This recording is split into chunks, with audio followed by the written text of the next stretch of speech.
Olá, no Direito Sem Fronteiras de hoje vamos falar sobre o Mercosul, o Mercado Comum do Sul, do qual o Brasil faz parte e agora está à frente da presidência do bloco em caráter rotativo. Veja na reportagem. Um Mercosul 2.0. Foi assim que o presidente Jair Bolsonaro anunciou que começaria a presidência do Mercosul na gestão brasileira, que vai até o final de 2019. Cada país assume por 6 meses a presidência do bloco, que é revezado com Argentina, Uruguai e Paraguai. A cúpula se reuniu em Santa Fé, na Argentina. O presidente argentino, Maurício Macri, passou o posto de presidente pro tempore ao Brasil. Foi a primeira vez que a cúpula se reuniu desde o anúncio do Acordo de Livre Comércio do Mercosul com a União Europeia. Na prática, o acordo com a União Europeia deve trazer produtos europeus para as prateleiras sul-americanas e vai facilitar a chegada de itens sul-americanos na Europa. O Mercosul, abreviação de Mercado Comum do Sul, foi criado em 26 de março de 1991, com a assinatura do Tratado de Assunção pelos governos da Argentina, Brasil, Paraguai e Uruguai. O objetivo do bloco é promover a integração econômica entre os países membros. O Mercosul tem como países associados Chile, Bolívia, Equador e Colômbia. E como países observadores, México e Nova Zelândia. A Venezuela foi aceita em 2012 como país membro, mas foi suspensa do bloco. E para debater o assunto, convidamos Bernardo Pablo Sukienic, especialista em Direito Internacional, e Daniel Amin, doutor em Direito Internacional. Obrigado pela presença dos dois aqui em nosso programa. Eu que agradeço, muito obrigado. Qual é a importância histórica do Mercosul?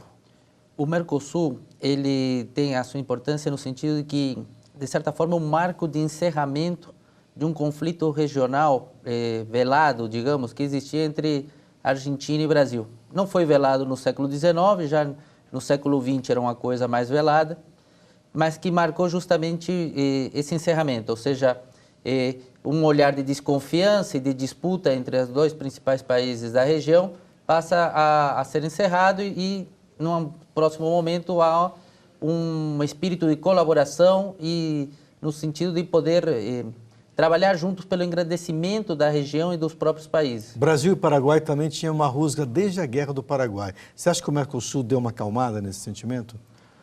Sim, bom, aí envolve sentimentos nacionais que, de certa forma, ajuda, não resolve completamente, mas isso é um processo, né? Uhum. E, obviamente, tem colaborado no sentido de pacificar a região, de melhorar a visão brasileira. O Brasil foi um império no século XIX. Sim. Então, ainda nos países da região, muitas vezes se lembra desse passado imperial. Contudo, quando se vê o Brasil como um parceiro confiável, estável e que procura auxiliar no crescimento dos vizinhos, essa imagem vai se diluindo e cada vez vai se assentando mais a imagem de um país que quer o crescimento do conjunto da América do Sul. Perfeito. Qual a importância do Brasil ao assumir a presidência do bloco? O Brasil é um país muito relevante dentro do bloco, é uma economia muito grande, é uma economia, não só economia, mas também geograficamente muito relevante no bloco. Além disso, populacionalmente também é um país muito relevante para o bloco, não só para o bloco, mas para o mundo como um todo.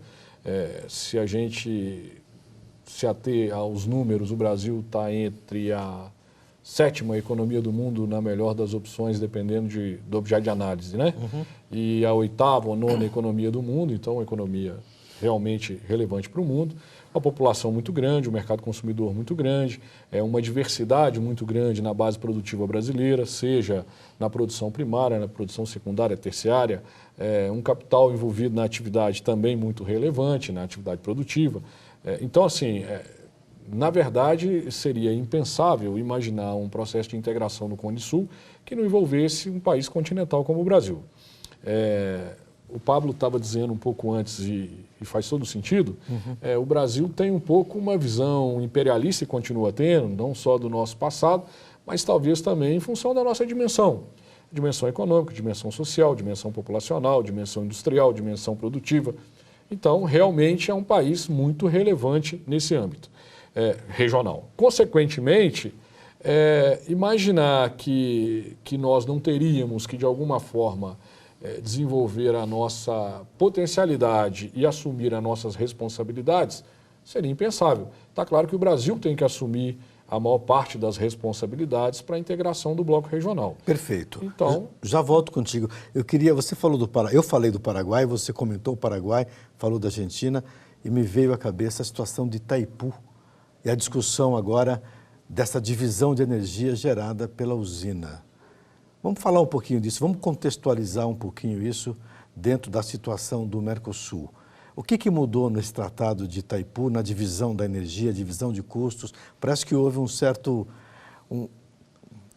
uma certa preocupação com essa usina de Itaipu trabalhando binacionalmente, vamos dizer assim. Bom, a usina de Itaipu tem uma importância estratégica, porque ela, de certa forma, para o Brasil é muito importante, mas para o Paraguai é fundamental, estruturante da economia paraguaia. Ou seja, toda a energia do Paraguai sai de Itaipu. É uma coisa impressionante. Então, a importância que tem Itaipu para os paraguaios é fundamental, estrutura toda a economia paraguaia. Teve também um sentido de uma aproximação, de certamente não que o Brasil não tivesse relações com o Paraguai, mas significou quase como se fosse um casamento do Brasil com o Paraguai. Ou seja, olha, ele terminou de tirar o Paraguai alguma influência que tinha da Argentina e casou a economia do Paraguai diretamente com o Brasil. Então, qualquer tipo de negociação em relação a Itaipu, que é importante para o Brasil, é relevante para o Brasil, uma das maiores usinas hidroelétricas do mundo, por muito tempo foi a maior usina hidroelétrica do mundo, se para o Brasil é importante e genera uma quantidade de energia enorme, para o Paraguai é tudo. Então, tem que se ter essa noção no momento da negociação. E o Brasil, obviamente, se o Brasil for negociar, não se pode considerar, em termos jurídicos, Paraguai e Brasil são sujeitos internacionais com igualdade de obrigações e direitos. Só que em pesos econômicos é diferente. Mas você acha que isso poderia ter um impacto no Mercosul? Uma rusga surgindo entre Paraguai e Brasil por conta de Itaipu? Porque houve até uma certa ameaça de o presidente talvez sofresse uma represália no Paraguai se a Assembleia não fosse favorável. Uma coisa meio confusa. Sim, o presidente está sob ameaça de impeachment. Teve vazamento de mensagens entre o presidente da Autoridade Energética do Paraguai e o presidente paraguaio. E os termos como houve essas conversas, no sentido do presidente paraguaio tentando impor um posicionamento em relação a como deveria ser a negociação com o Brasil, e há uma mensagem dizendo, olha, isso aí, a forma como nós estamos negociando isso tem que ser mantido em segredo, que gerou a ideia de que gerou um mal-estar, porque a ideia de por que essa negociação não poderia ser levada a público. Essa é a grande dúvida que a sociedade paraguaia está levantando em relação ao seu presidente. E o Paraguai, ele vem de um processo de impeachment relativamente recente contra o presidente Lugo. Então, e foi um processo relâmpago praticamente. Sim. Então, todas essas questões, sem dúvida, podem gerar, naquela oportunidade, o impeachment do Lugo terminou gerando a suspensão do Paraguai, dos seus direitos no Mercosul, até que houve as próximas eleições. Exatamente. Então, sem dúvida, e foi o que permitiu também, numa ação muito questionável, o ingresso da Venezuela no Mercosul. Então, veja que essas questões, por exemplo, Itaipu, que pode gerar um impeachment, que pode gerar uma série de outros reflexos, sem dúvida é relevante para o futuro da organização internacional. Na reunião realizada em Santa Fé, na Argentina, o discurso do Mercosul era pela renovação. O que isso pode significar para esse grupo? Na verdade, durante muito tempo no Brasil, nós ficamos numa discussão se o Mercosul era para nós relevante ou não, né? Eu acho que durante bons anos no Brasil nós tivemos essa discussão. Se era relevante, se não era relevante, se a gente deveria aprofundar o processo de integração ou não, se a gente deveria denunciar o processo de integração e sair do Mercosul e buscar, a partir daí, eventuais acordos internacionais diretamente pelo Brasil. Acabamos não fazendo. Depois, vivemos um ciclo no Brasil de uma tentativa de defesa do Mercosul. Então, seria importante a nossa integração, e aí não estou pondo nome político nos momentos, mas são momentos históricos que o Brasil passou. Então, que nós deveríamos, a partir daí, buscar um processo de aprofundamento, que também não fizemos. Hoje, eu acho que a gente tem tido, ultimamente, uma visão um pouco mais pragmática com relação ao Mercosul. Se a gente pegar os dados econômicos para analisar, o Brasil, de produtos manufaturados, 80% das exportações de produtos manufaturados do Brasil saem para o Mercosul. Então, realmente é um mercado para nós relevante. Para os produtos manufaturados, é um mercado relevante. Ele tem importância na nossa pauta exportadora. Agora, por esse um lado, isso um ponto. Outro ponto que também eu entendo que é muito importante é que o Mercosul nos permite um exercício de aproximação e integração com os povos que estão ao redor do Brasil.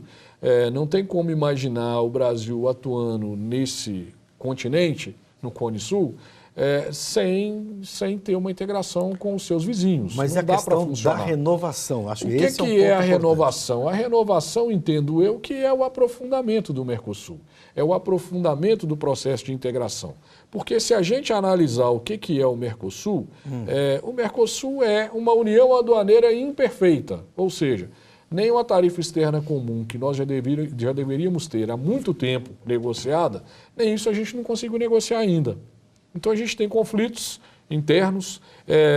Se você me perguntar, eu acho que esses conflitos, os dois maiores responsáveis são Brasil e Argentina, porque são as duas maiores economias do bloco, que deveriam exercer a liderança e buscar o aprofundamento do processo de integração. Então, por isso, uma renovação, e que, na verdade, nós nunca fizemos. E podemos. Ou deveríamos. A Venezuela pode voltar para o bloco? Se me permite, a Venezuela, na verdade, não saiu. Não saiu. A Venezuela está com as suas... Está suspensa. Ela está suspensa. Voltamos no segundo bloco, aí você vai contar essa história para a gente dessa suspensão. Não vai embora, a gente volta logo.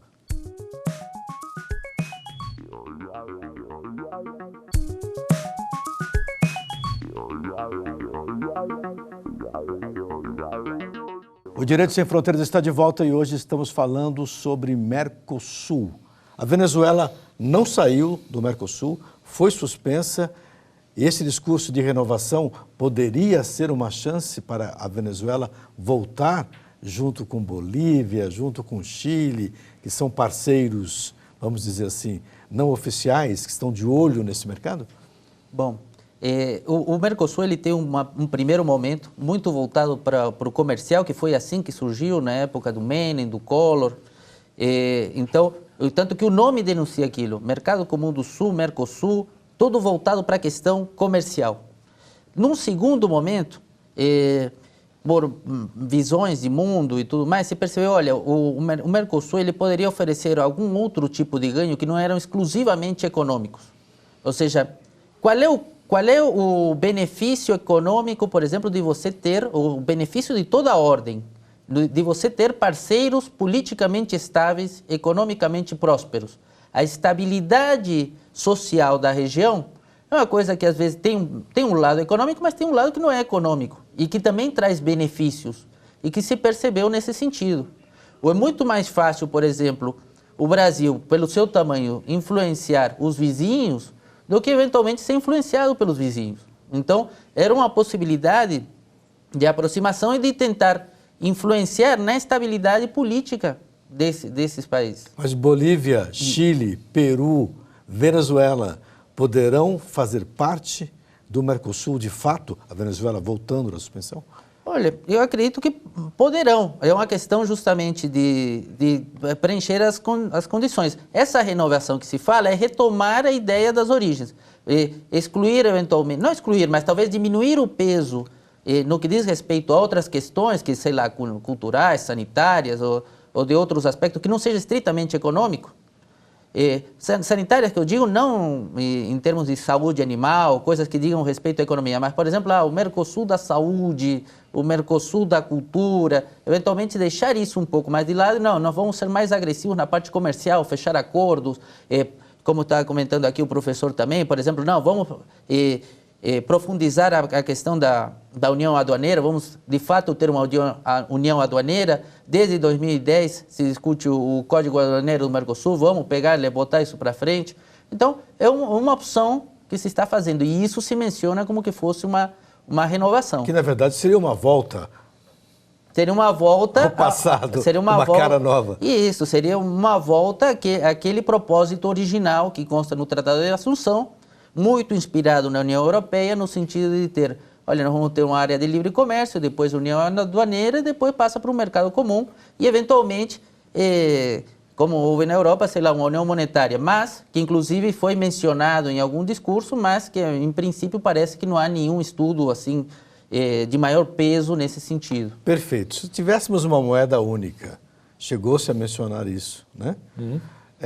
Essa moeda única hoje, ela iria beneficiar principalmente qual ou quais países? Bom, primeiro, deixa eu voltar um tema rapidamente que o meu amigo estava comentando aqui, Pablo. Quando o Mercosul foi negociado, eu sempre fui um grande estudioso da União Europeia.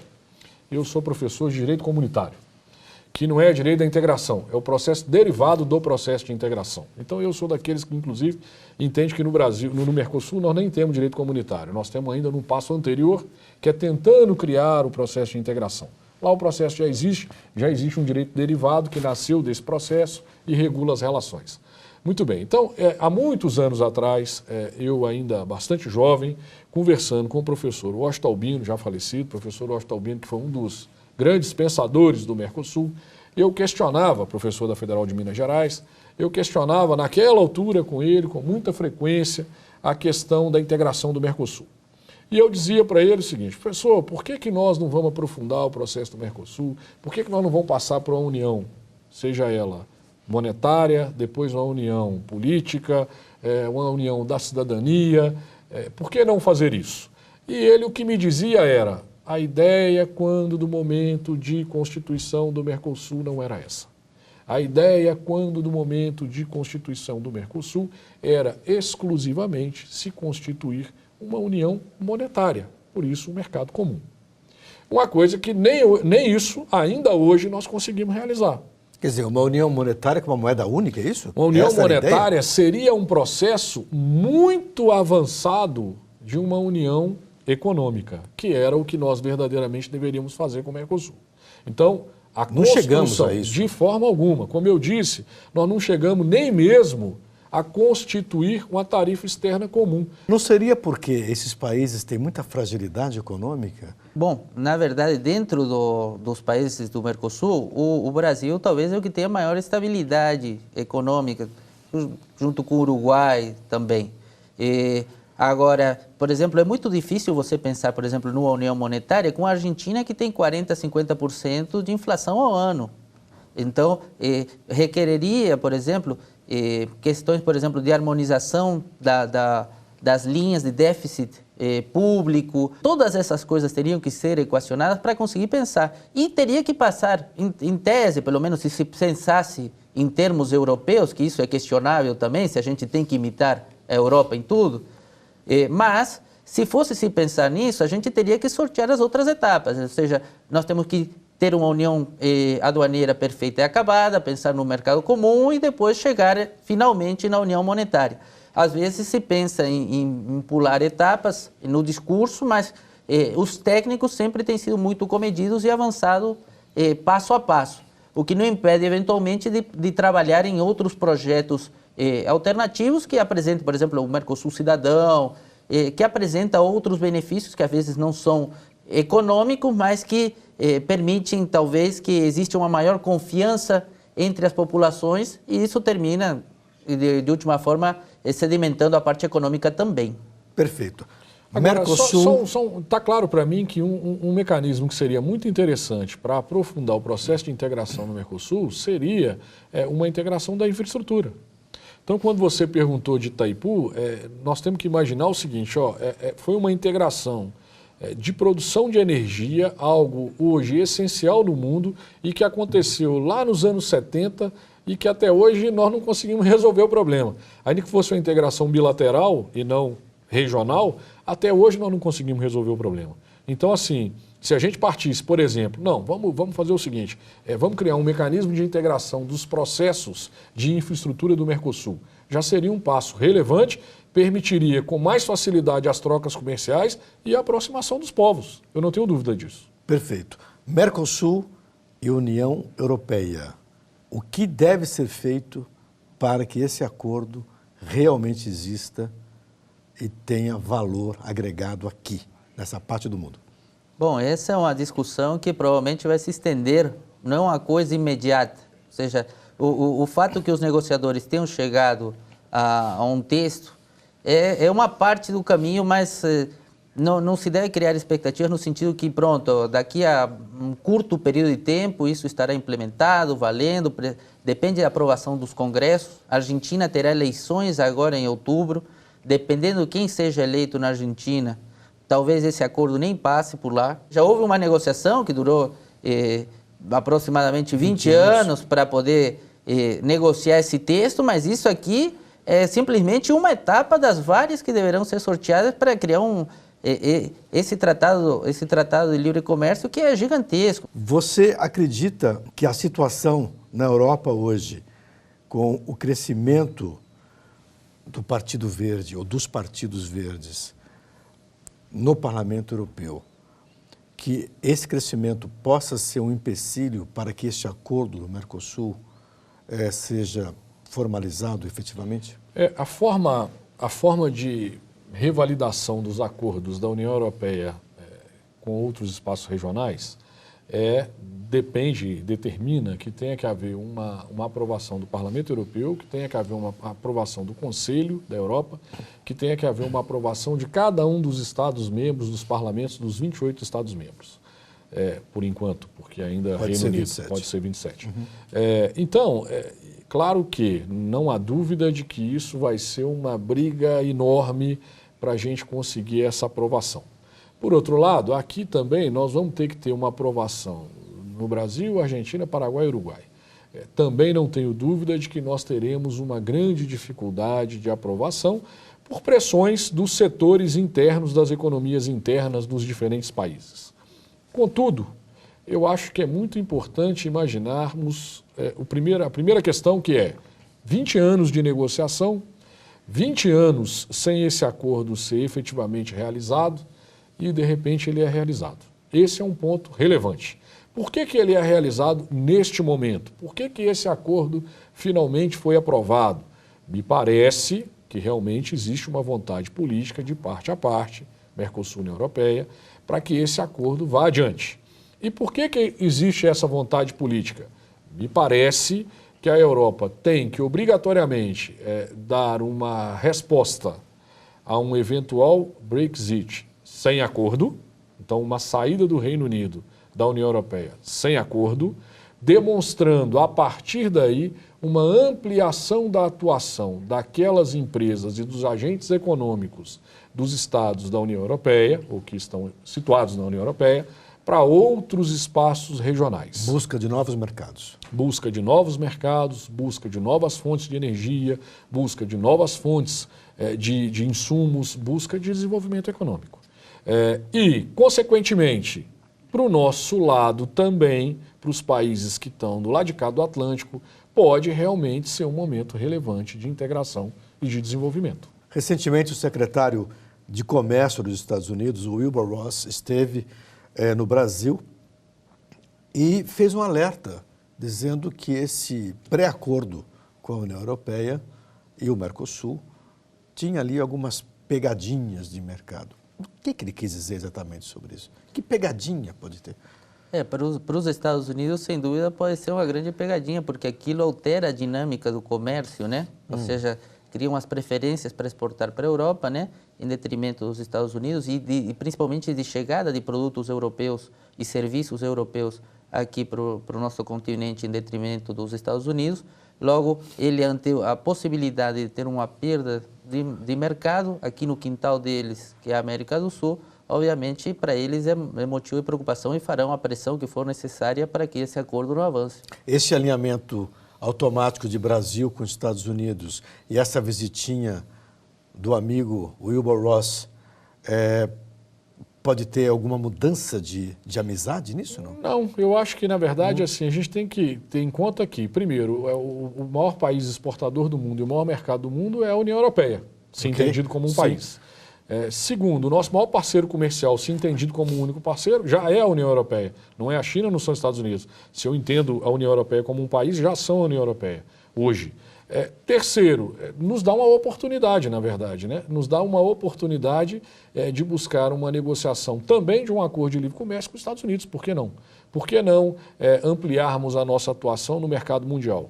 Lembremos que o Brasil é uma grande economia, altamente diversificada e que pode, junto com o Mercosul, ter uma atuação mais relevante no mundo. Perfeito. Infelizmente, chegamos ao final. Muito obrigado pela participação dos dois aqui no nosso programa. E agradeço também a você que nos acompanhou. Veja a nossa programação no site da TV Justiça e também no nosso canal no YouTube. O nosso e-mail é direitosemfronteiras@stf.jus.br. Um abraço e até a próxima.